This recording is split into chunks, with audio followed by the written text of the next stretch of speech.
Monsieur Georges Pompidou, accompagné de monsieur Olivier Guichard, délégué à l'aménagement du territoire, s'est rendu aujourd'hui en Lorraine pour un examen approfondi de la situation économique et sociale. Accueilli à son arrivée à Metz par messieurs Laporte, préfet de région, Longeau, préfet de Meurthe-et-Moselle, Mondon, député-maire de Metz, et par le général Ducournau, commandant la 6e région militaire, le Premier ministre a présidé une réunion de la Commission de développement économique régional. Les thèmes principaux étaient d'une part les infrastructures, notamment le prolongement du canal de la Moselle qui, dans le cadre du 5e plan, mettra la sidérurgie lorraine en communication avec la mer du Nord, le développement des communications routières rapides avec les autoroutes Metz-Nancy et Metz-Sarrebruck, également prévues au 5e plan et qui sont en chantier, ici à la frontière franco-allemande,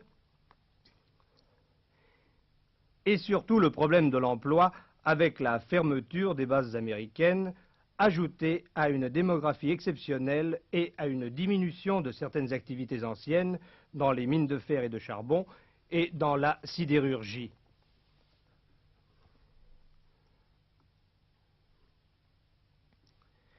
Il faut maintenir et développer les industries existantes, mais également, avec l'appui du gouvernement, favoriser la venue d'industries nouvelles pour assurer la continuité de l'emploi et soutenir la concurrence de régions étrangères voisines.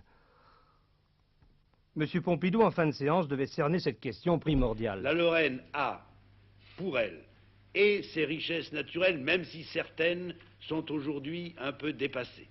Elle a une population sur les mérites de laquelle je ne m'étendrai pas, puisque ses représentants s'y sont largement étendus, mais que je suis tout prêt à reconnaître.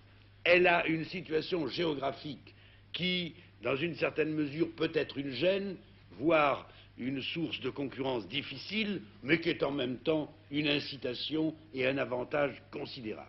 Et puis elle a enfin la volonté, croyez-le bien, du pouvoir central et du gouvernement de donner aux régions frontières, et en particulier aux régions frontières du Nord et de l'Est, la possibilité, au contact de nos redoutables voisins du Rhin et d'outre-Rhin, la possibilité de tenir et de se situer demain au tout premier plan de l'industrialisation à l'intérieur de la communauté économique européenne.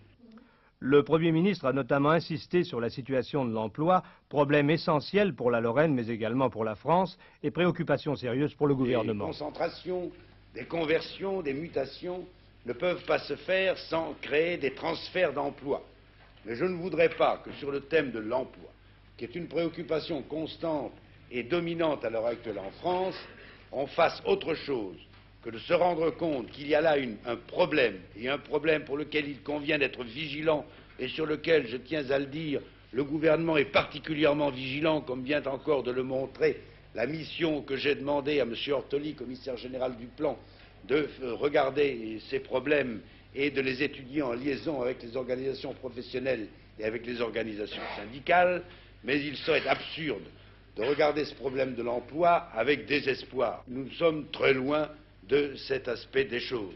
Nous sommes au contraire bien décidés à maintenir l'emploi à un niveau satisfaisant. M. Pompidou, après la séance de travail de la CODER, a reçu en fin de matinée les délégués des grandes centrales syndicales pour un échange de vues sur la situation sociale en Lorraine, dominée précisément par le problème de l'emploi. Après avoir posé la première pierre du futur palais des sports de Metz, le Premier ministre se rendait à Nancy.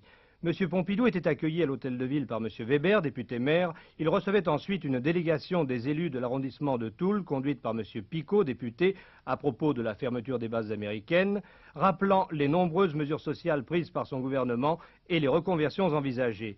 Et dans le même temps, 2 des collaborateurs du Premier ministre recevaient les délégués du comité de défense des ouvriers et employés des bases. Ici, Jean Marquet à Nancy, à vous, Cognac G.